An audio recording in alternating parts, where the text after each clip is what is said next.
एकाएक supreme court ने Hunter चलाना शुरू कर दिया है और देश की सबसे बड़ी अदालत ने कहा है कि ये देश कोई धर्मशाला नहीं है कि जिसे जो मन करे वो यहाँ पर आकर के अपनी दुकान लगा ले। बर्मा से जब रोहिंग्या मुसलमानों को भगाया बर्मा के लोगों ने, तो ये सब बांग्लादेश आ गए और बांग्लादेश ने मुस्लिम कंट्री होते हुए जब बांग्लादेश ने इनको भगाया तो फिर बांग्लादेश से भारत चले आए। जस्टिस कांत ने फोन कॉल के दावों पर भी सवाल उठाए। गोंजाल्वेस ने कहा यह म्यांमार के तट से रिकॉर्डिंग है, सरकार चाहे तो इसकी जांच करा ले, या हमारा रिश्तेदार था जिसे निर्वासित किया गया। लेकिन इतने बड़े पैमाने पर पाकिस्तानी यहाँ पर हैं, इसकी कल्पना हमने की ही नहीं। और पाकिस्तानी नहीं, अब तो जो तमिल विद्रोही श्रीलंकाई हैं वो भी यहाँ बसाए जाने लगे। नमस्कार, कैसे हैं आप? भारत की सबसे बड़ी अदालत ने एक बेहद गंभीर टिप्पणी की है। सुप्रीम कोर्ट ने कहा है कि ये देश कोई धर्मशाला नहीं है कि जिसे जो मर्जी वो आकर के यहाँ आकर के ड्रामेबाजी करना शुरू कर दे। ये देश की सबसे बड़ी अदालत की जो ये टिप्पणी है ये बेहद गंभीर है। भारत की सबसे बड़ी अदालत ने ये टिप्पणी लगातार करनी शुरू कर दी है। सुप्रीम कोर्ट ने यूएपीए में बंद एक श्रीलंकन आतंकी को, एक श्रीलंकन क्रिमिनल को, उसकी सजा पूरी होने के बाद श्रीलंका ना जाने की जिद पर यह टिप्पणी की है। यही टिप्पणी सुप्रीम कोर्ट ने रोहिंग्याओं को भारत के अंदर बसाने, उसे भारत से बाहर ना जाने के देने के सोनिया के सुप्रीम सलाहकारों की अर्जी पर एक टिप्पणी दी।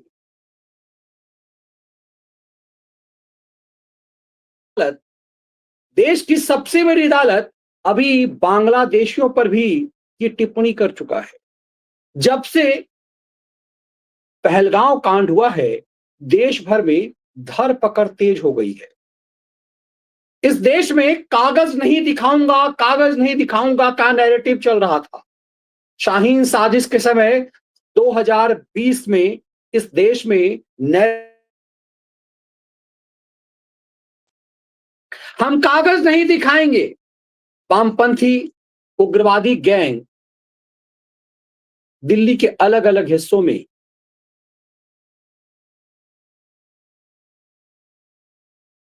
फैलाते थे और ये कहते थे कि हम कागज नहीं दिखाएंगे, और फिर फैज अहमद फैज के दोहे दोहराए जाते थे। उस भारत द्रोही फैज अहमद फैज को यहां नायक बनाया जाता था। एकाएक सुप्रीम कोर्ट ने हंटर चलाना शुरू कर दिया है और देश की सबसे बड़ी अदालत ने कहा है कि ये देश कोई धर्मशाला नहीं है कि जिसे जो मन करे वो यहां पर आकर के अपनी दुकान लगा ले। सुप्रीम कोर्ट आमतौर पर इस तरह की टिप्पणियां नहीं करता था, लेकिन इस पूरे खेल में लगेगा कि याचिकाकर्ता कौन है। मैं अक्सर जब किसी मामले की गंभीरता को देखता हूं तो याचिकाकर्ताओं का कौन होता है। अक्सर सिब्बल, सिंघवी, प्रशांत भूषण, कॉलिन गोंजाल्वेस, ये सब कौन हैं? ये कॉलिन कौन है?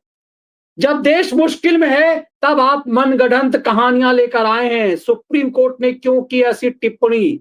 ये टिप्पणी सुप्रीम कोर्ट ने सोनिया के सलाहकार रहे कॉलिन गोंजाल्वेस के लिए कही है। जब देश मुश्किल में है तब आप मनगढ़ंत टिप्पणी लेकर आए हैं। ये दरअसल एक फ्रॉड नैरेटिव लेकर के कॉलिन आए थे। सोनिया के मनमोहनी सरकार के दौरान एक बड़े सिपह सालार थे। एक दौर में नरेंद्र मोदी के खिलाफ गुजरात से अलग अलग याचिकाएं दाखिल करना और फिर लगातार सुप्रीम कोर्ट के माध्यम से नैरेटिव सेट करने में माहिर रहे हैं कॉलिन। ये रोहिंग्याओं को, इन्होंने एक याचिका दाखिल की कि रोहिंग्याओं को अंडमान निकोबार में एक जहाज में बैठा दिया गया और छोड़ दिया गया कि समंदर में डूब जाए। सुप्रीम कोर्ट ने कहा कि ये फेक नैरेटिव, ये सब बिना साक्ष्य के सबूत कहां से लेकर के आते हो? कम से कम सुप्रीम कोर्ट ने अब ये पूछना तो शुरू कर दिया है। सबसे अहम ये है कि सुप्रीम कोर्ट ने अब इन सब चीजों को पकड़ना शुरू किया है। दरअसल हाल के दिनों में जब से पहलगांव का मामला आया है, देश भर के अलग अलग हिस्सों में बांग्लादेशियों, रोहिंग्याओं, पाकिस्तानियों को धर दबोचा जाने लगा है। सिर्फ कानपुर में 16 बस्तियों पर को चिन्हित किया गया। गुजरात में माना जा रहा है 2 दर्जन से ज्यादा बस्तियां, अहमदाबाद के इर्द गिर्द में रोहिंग्याओं और बांग्लादेशियों के दर्जन भर बस्तियों को की पहचान की गई और उन सबको डिपोर्ट किया गया। अब ये एक अलग मामला है, तीनों मामलों को क्लब करके समझेंगे। सुप्रीम कोर्ट ने आज कहा है कि भारत कोई धर्मशाला नहीं है, हम खुद 140 करोड़ हैं। सुप्रीम कोर्ट बोला किसी दूसरे देश में चले जाइए, ये यहां पर आपको कोई जगह नहीं दिया जाएगा। आमतौर पे मानवता के नाम पर ये लेफ्ट लिबरल गिरोह के लोग बाहर के देशों से पैसा लेकर के ये खेल करा करते थे। भारत कोई धर्मशाला नहीं, ये देश की सबसे बड़ी अदालत कह रहा है हम खुद 140 करोड़ हैं। सुप्रीम कोर्ट बोला किसी दूसरे देश में चले जाइए। मामला क्या है? जस्टिस दत्ता ने पूछा यहां बसने का आपका क्या अधिकार है, किस आधार पर बसना चाह रहे हो? वकील ने दोहराया कि याचिकाकर्ता एक शरणार्थी है, दया कीजिए। अब देखिए किस आदमी किस पर दया करने के लिए कहा जा रहा है। जस्टिस दत्ता ने कहा कि अनुच्छेद 19 के अनुसार भारत में बसने का मौलिक अधिकार केवल भारतीय नागरिकों को है। अब आप कम से कम ये मान सकते हैं कि आपकी सुप्रीम कोर्ट कम से कम इस तरह की चीजों को समझने लगा है कि भारत के लोगों के लिए ही भारत में अधिकार है।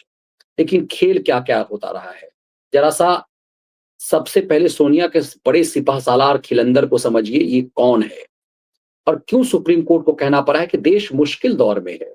और जब देश मुश्किल दौर में है, कहानियां गढ़ रहे हो तुम, ये क्या कहानियां गढ़ रहे थे सोनिया के सिपहसालार, और क्या क्या खेल होता। हर खेल सोनिया गांधी करने थोड़ी ना आएगी। सिब्बल सिंघवी, प्रशांत भूषण किस लिए बैठे हैं, कॉलिन किस लिए बैठे हुए हैं, आप जरा देखिए। सुप्रीम कोर्ट ने रोहिंग्या शरणार्थियों के निर्वासन के मामले में तत्काल राहत देने से इंकार कर दिया है। कोर्ट ने याचिकाकर्ता से आरोपों को साबित करने के लिए ठोस सबूत पेश करने को कहा। कोर्ट इस मामले में अगली सुनवाई अब जुलाई 2025 में करेगा। दरअसल मामला क्या था, कॉलिन ये कहने आ गए सुप्रीम कोर्ट में, खिलंदर कॉलिन, कि 43 रोहिंग्याओं को जबरदस्ती म्यांमार भेज दिया गया। इन्हें बच्चे, महिलाएं, बूढ़े और कैंसर जैसे गंभीर बीमारी वाले लोग थे। थोड़ा सा इसको भावुक मानवीय बनाने का खेल, मतलब आतंकवादियों को देश में बसाना, अलग अलग शहरों में फिर ब्लास्ट कराने के लिए जो काम आ सके, इनके लिए कहा कि गंभीर बीमारी था इन सबको, ये बच्चे हैं, बूढ़े हैं, कैंसर पीड़ित हैं। जस्टिस सूर्यकांत और जस्टिस एनके कोटेश्वर सिंह की बेंच ने इस मामले की सुनवाई की। जस्टिस कांत ने कहा कि 3 जजों की बेंच 8 मई को इस मामले की याचिका पर रोक लगाने से मना कर दिया। अब देखिए इन लोगों ने क्या खेल कहा कि भाई इस पे तत्काल प्रभाव से सरकार के आदेश पर रोक लगा दीजिए कि आगे से किसी रोहिंग्याओं को, किसी बांग्लादेशी को भारत के बाहर ना भेजा जा सके। ये ठीक नहीं है क्या भारत के बाहर इन सबको भेजें, ये विक्टिम है। दरअसल ये अवैध, ये रोहिंग्या कौन है? ये रोहिंग्याओं को म्यांमार से भगाया गया। ये रोहिंग्या मुसलमान अपने ही देश के लिए घातक थे। इन्हें जब भगाया गया बांग्लादेश म्यांमार से, जो बर्मा है, बर्मा से जब रोहिंग्या मुसलमानों को भगाया बर्मा के लोगों ने, तो ये सब बांग्लादेश आ गए। और बांग्लादेश ने मुस्लिम कंट्री होते हुए जब बांग्लादेश ने इनको इनको भगाया तो फिर बांग्लादेश से भारत चले आए। और इनके पक्ष में आप देखेंगे कि पूरा आयर टायर बायर गैंग जो है ये नैरेटिव, यारफा खानमों को आप देखेंगे, राजदीप सरदेसाइयों को, रवीश कुमारों को देखेंगे, इनके पक्ष में नैरेटिव चलाते हैं कि क्या होगा, मानवीय आधार पर इनको रखा जाएगा तो क्या दिक्कत हो जाएगी। ये सब वो लोग हैं, ये सब वो लोग हैं जो पाकिस्तान से प्रताड़ित हिंदुओं के लिए इन्हें लगता है क्यों बसाया जाए, पाकिस्तानी है ये, उनके लिए पाकिस्तानी कहते हैं, जिनका हक इस देश पर है। वो दुर्भाग्य उनका है कि वो उस हिस्से में उनका घर पड़ गया जो पाकिस्तान बन गया। उनके बाप दादों ने पाकिस्तान नहीं मांगा था, जिनके बाप दादों ने पाकिस्तान मांगा वो यहां रह गए और वो अब पत्थरबाजी का धंधा करते हैं। और उस पाकिस्तान में जहां पानी के लिए लोग तरस रहे हैं कि एक से एक नैरेटिव है। लेकिन इस खेल को जरा समझिए कि ये एक नैरेटिव बढ़ाया गया कि 43 जो रोहिंग्या हैं उनको अंडमान निकोबार ले जाया गया और अंडमान निकोबार से उनको एक नाव पर बैठा दिया गया और उनको भगा दिया गया, म्यांमार की तरफ नाव को बहा दिया गया। वो समंदर में डूब गए होंगे, क्या किया होगा। एक कॉलिन ने मानवीय आधार पर एक खेल खेला ताकि सुप्रीम कोर्ट एक ऐसा नोटिस जारी कर दे कि आगे से किसी बांग्लादेशी, किसी रोहिंग्याओं को बाहर नहीं भगाया जा सके। इसलिए एक फर्जी कहानी गढ़ी गई कि 43 रोहिंग्याओं को अंडमान निकोबार से उनको नाव में बैठा करके भगा दिया गया कि अब तुमको जहां जाना है जाओ, ताकि सुप्रीम कोर्ट इसे मानवीय आधार पर कहे भाई ये तो गलत है और इसके बाद सुप्रीम कोर्ट रोक लगा दे। लेकिन सुप्रीम कोर्ट ने कहा कि इसका क्या प्रूफ है तुम्हारे पास, किस प्रूफ के आधार पर तुम चले आए? याचिका में जो बात कही गई है उसके समर्थन में कोई ठोस सबूत नहीं है आपके पास। जब तक आप आरोप को साबित करने के लिए कुछ सबूत नहीं दिए जाते, तब तक बड़ी बेंच के फैसले पर सवाल उठाना मुश्किल है। बेंच ने याचिकाकर्ताओं की जल्द सुनवाई की मांग को भी ठुकरा दिया। अब इस मामले की अगली सुनवाई जुलाई में होगी। अब क्या है, लाइव लॉ के रिपोर्ट के मुताबिक याचिकाकर्ता वकील senior advocate Colin Gonsalves Rahul Gandhi का मामा है। हमारे पास समय कम है, सुप्रीम कोर्ट गोंजाल्विस ने कहा हमारे पास समय कम है, कृपया अगले हफ्ते इसको सुन लीजिए।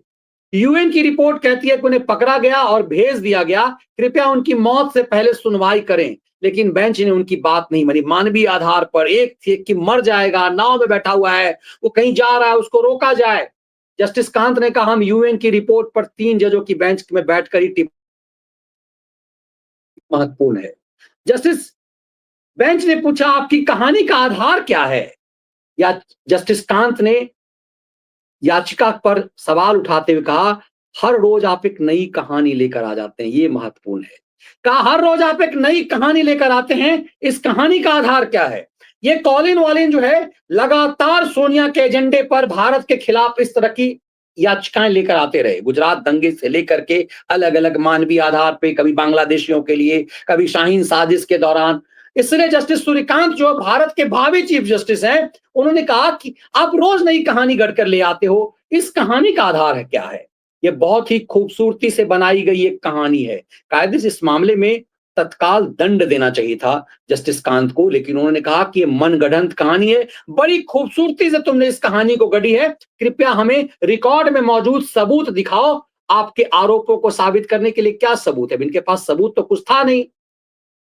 मुश्किल समय में और सुप्रीम कोर्ट ने और गंभीर टिप्पणी की। कहा गोंजाल्विस ने कहा है कि लोगों को अंडमान ले जाया गया और समुद्र में फेंक दिया गया। देखिए कितना इस देश को बदनाम करने के लिए खेल किया, अपने ही देश को बदनाम करने के लिए। अरे भगाना होगा तो अंडमान निकोबार क्यों ले जाया जाएगा? यहीं से भगाया जाएगा। अंडमान के टापू पर ले जाकर के क्यों? गोंजाल्विस ने लोगों को अंडमान ले जाया गया और समुद्र में फेंक दिया गया। अब वे युद्ध क्षेत्र में हैं। जस्टिस कांत ने पूछा उन्हें कौन देख रहा है, किसने वीडियो बनाया, याचिकाकर्ता वापस कैसे आया? कहा कि ये जो इसमें जो है दरअसल कॉलिन गोंजाल्विस एक वकील है, उसने एक फर्जी याचिकाकर्ता लेकर के आया कि इसके फैमिली वालों को ऐसे से किया गया। बोला इसके पास कहां वीडियो है, कुछ सबूत कहां है, और ये कैसे लौट करके चला आया? बाकी लोग जो नाव में बैठे हुए मर रहे हैं वो सब मर रहे हैं और ये कैसे चला आया? इसी में फर्जीवाड़ा पकड़ा गया। जस्टिस कांत ने कहा जब देश मुश्किल दौर से गुजर रहा है तो आप ऐसी मनगढ़ंत कहानियां गढ़ रहे हैं। अब मुश्किल दौर क्या है? मुश्किल दौर अभी पाकिस्तान वाला चल रहा है। जस्टिस कांत ने फोन कॉल के दावों पर भी सवाल उठाए। गोंजाल्विस ने कहा यह म्यांमार के तट से रिकॉर्डिंग है, सरकार चाहे तो इसकी जांच करा ले, यह हमारा रिश्तेदार था जिसे निर्वासित किया गया। जस्टिस कांत ने पूछा कि दिल्ली में बैठा याचिकाकर्ता यह कैसे साबित कर सकता है कि लोगों को अंडमान के तट पर समुद्र में फेंका गया? गोंजाल्विस ने दोहराया कि याचिकाकर्ता को फोन कॉल्स आए थे। इस फर्जीवाड़ा को सुप्रीम कोर्ट ने धरे पकड़ लिया। गोंजाल्विस ने कहा कि कोर्ट को बताया कि यूएन मानवाधिकार कार्यालय ने इस मामले पर ध्यान दिया और जांच शुरू की है। जस्टिस कांत ने कहा यूएन ऑसर की रिपोर्ट को रिकॉर्ड में पेश करें। जस्टिस कांत ने कहा इन रिपोर्टों को रिकॉर्ड में रखें, हम देखेंगे बाहर बैठे ये लोग हमारी संप्रभुता को कितनी चुनौती दे रहे हैं। जस्टिस कांत ने कहा कि वह इस याचिका को रोहिंग्याओं से जुड़े लंबित मामलों से जोड़कर देखेंगे। गोंजाल्विस ने रोहिंग्या के निर्वासित करने पर रोक लगाने की मांग की। उन्होंने एनएचआरसी बनाम अरुणाचल प्रदेश राज्य सरकार के फैसले का हवाला दिया। इस फैसले में कहा गया कि गैर नागरिकों को भी जीवन स्वतंत्रता का मौलिक अधिकार है। उसमें चकमा लोगों के गैर कानूनी रूप से बेदखल करने का भी आरोप लगाया। जस्टिस कांत ने कहा कि इस मामले में केंद्र सरकार ने कोर्ट को बताया कि चकमा लोगों को भारतीय नागरिकता देने पर विचार किया जा रहा है, इसलिए कोर्ट ने राहत दी है। जस्टिस कांत ने यह भी कहा कि यह गंभीर विवाद है कि रोहिंग्या शरणार्थी हैं या नहीं? कहा कि शरणार्थी है भी कि नहीं, ये भी मामला है। इंटरनेशनल कोर्ट ऑफ जस्टिस के फैसले का हवाला गोंजाल्विस ने इंटरनेशनल कोर्ट ऑफ जस्टिस के हवाले से कहा कि फैसले में कहा गया है कि रोहिंग्या म्यांमार में नरसंहार के खतरे का सामना कर रहे हैं। जस्टिस कांत ने पूछा कि 8 मई को मामले को स्थगित करने के बाद याचिकाकर्ता को क्या चौंकाने वाली जानकारी मिली। गोंजाल्विस ने बताया कि इस याचिका के बारे में जानकारी 8 मई को कोर्ट के आदेश के बाद मिली। अब इस पूरे खेल को जब आप समझेंगे तो पूछा गया कि इस तरह की फर्जी याचिकाएं जो लेकर के आते हो, इसका आधार क्या है? तब आपको पूरी तरह से समझ में आ जाएगा दरअसल इस देश के खिलाफ, जिस देश का पॉपुलेशन ऑलरेडी इस कदर है, हम जनसंख्या की मार से ऐसे ही पूरी तरह से प्रभावित हैं। दुनिया में सबसे तेजी से जनसंख्या बढ़ने वाला देश है और उस देश में कोई दूसरे देश का जो का जो वांटेड क्रिमिनल है, इस तरह के लोगों को हम अपने यहां बसाएं। और इसमें विशेष रूप से जब मुसलमान यदि हो तो पूरा फैक्ट नैरेटिव गढ़ा जाता है। बड़े पैमाने पर बांग्लादेशी को यहां बसाया गया। आमतौर पर कहा जाता है कि इंदिरा गांधी ने बड़ा क्रांतिकारी काम किया। 1971 में बांग्लादेश का बनना भारत की बर्बादी की वजह बन गया। बांग्लादेश तो बना, पाकिस्तान तो टूटा। लेकिन बड़े पैमाने पर घुसपैठिए जो बंगाल और बिहार, इतना जो पूरी डेमोग्राफी जो बंगाल की बदल गई, पूरा जो सीमांचल बिहार का जो हिस्सा है, वो किशनगंज, अररिया, पूर्णिया, ये जो पूरा एरिया है, उसकी पूरी डेमोग्राफी बदल गई। मैक्सिमम बांग्लादेशी आकर के यहां बस गए। उनकी भाषा अभी भी आप बिहार के सीमांचल हिस्सा में देखेंगे कि वो बंगाली बोलते हैं। ये बंगाली मुसलमान हैं और धीरे धीरे ये पूरे देश भर में फैल गए, गुजरात तक में फैल गए, महाराष्ट्र, गुजरात में बांग्लादेशी फैल गए और इनके लिए पूरा एक नैरेटिव बसाया जाता है। और इसीलिए देखिए कि ये सिर्फ रोहिंग्या मामला को नहीं लेकर के आया, बांग्लादेशियों को लेकर के जब ये कहा जाने लगा कि इनकी पहचान, जब सीए का मामला आया तो इनको लगा एनएचआरसी भी, अभी सीए लागू हो जाएगा तो एनआरसी भी लागू हो जाएगा और एनआरसी लागू होगा तो इसका मतलब है कि जो विदेशी घुसपैठी है उनको बाहर किया जाएगा। इसीलिए नैरेटिव बनाया जाने लगा कि हम कागज नहीं दिखाएंगे। लेकिन अब इनको कागज भी दिखाना पड़ रहा है और सब कर्म करने पड़ रहे हैं। तो ये मामला सिर्फ रोहिंग्याओं का नहीं है, ये मामला बांग्लादेशियों का है, ये मामला बाहर के देशों का है। इनफैक्ट क्रिमिनल यूएपीए में जो बंद लोग हैं, जो यूएपीए के तहत गिरफ्तार किए गए हैं, उनको भी भारत में बसाने का खेल खेला जा रहा है। दरअसल एक बार यदि सुप्रीम कोर्ट का ये ऑर्डर आ जाए तो फिर ये कानून बन जाए, एजेंडा ये है। इसीलिए सुप्रीम कोर्ट को कहना पड़ा कि देश जब मुश्किल दौर में है तब आप मनगढ़ंत कहानियां गढ़ रहे हैं। ये क्यों कहना पड़ रहा है? पहलगांव वाला मामला चल रहा है। इस पहलगांव वाले मामले के बाद पाकिस्तानी जो बड़े संख्या में लोग यहां पर बसे हुए थे, उनकी पहचान की जाने लगी। अब इस देश को तो अब तक हमें लग रहा था कि रोहिंग्या मुसलमान बसा दिए गए हैं, बांग्लादेशी आकर के बस गए हैं, लेकिन इतने बड़े पैमाने पर पाकिस्तानी यहां पर हैं, इसकी कल्पना हमने की ही नहीं थी। और पाकिस्तानी नहीं, अब तो जो तमिल विद्रोही श्रीलंकाई हैं, वो भी यहां बसाए जाने लगे। ये खेल भी किया जाने लगा कि बांग्लादेशी तो हो गए, म्यांमारी तो हो गए, अब श्रीलंकाई को बसाने के लिए जब ये खेल किया गया तो सुप्रीम कोर्ट को कहना पड़ा कि कोई धर्मशाला नहीं है कि हम 140 करोड़ ऑलरेडी हैं और भारत कोई धर्मशाला नहीं कि जहां से मन करे वहां से आ जाए। दरअसल सुप्रीम कोर्ट की इस टिप्पणी ने सोनिया के खिलंदरों की पूरे नैरेटिव को तोड़ दिया है। एक श्रीलंकाई को यदि भारत सरकार बसा लेता, क्योंकि वो कह रहा है कि हम यूएपीए के तहत हमें गिरफ्तार किया गया, हमारी सजा पूरी हो गई, यदि हम वापस श्रीलंका जाएंगे तो हमें मार दिया जाएगा। अरे तुम श्रीलंकाई नागरिक हो, तुम्हें मार दिया जाएगा, मर जाना वहां। भारत तुम्हें क्यों बसाएगा? क्यों भारत में तुम्हें बसाया जाएगा? दरअसल किसी एक श्रीलंकाई के नाम पर एजेंडाई रोहिंग्या और बांग्लादेशी उग्रवादियों, पाकिस्तानी आतंकियों को बसाने का एक खेल था। अभी हाल के दिनों में दरअसल ये हुआ कि पहलगांव कांड के बाद ये पता चला कि बड़े पैमाने पर पाकिस्तानी भी यहां हैं और पाकिस्तानी यहां के मुस्लिम महिलाओं से शादी करते हैं और शादी के आधार पर ससुराल यहां बना करके यहां पर रहते हैं, फिर पाकिस्तानी बच्चे पैदा करते हैं।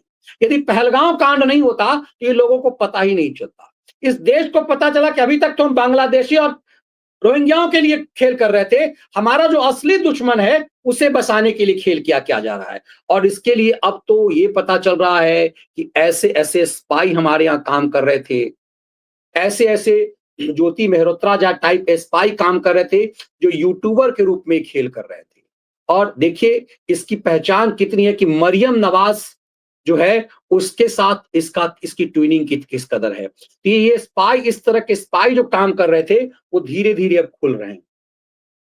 तो एक दौर में आज से 3-4 साल पहले सुप्रीम कोर्ट, कल्पना कर सकते हैं कि आप सुप्रीम कोर्ट ऐसी टिप्पणी करता रोहिंग्याओं को हटाने के लिए, बांग्लादेशियों को भगाने के लिए, और किसी श्रीलंकाई का ये विक्टिम कार्ड खेलना कि हम यदि अपने देश जाएंगे तो मार दिया जाएगा, इस बात की कल्पना नहीं की जा सकती थी।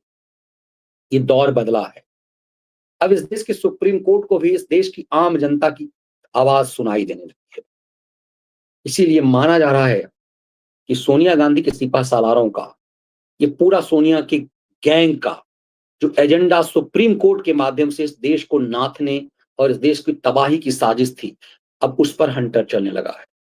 यदि देश की सुप्रीम कोर्ट ये मान ले कि हमारा देश कोई धर्मशाला नहीं है कि कोई युद्धबंदी, कोई शरणार्थी, कोई टेररिस्ट, आतंकी मानवीयता के आधार पर यहाँ बसाया जाए, और जब उससे कहा सबूत दिखाओ भारत के लिहाज से, तो कहे देखे हम कागज नहीं दिखाएंगे।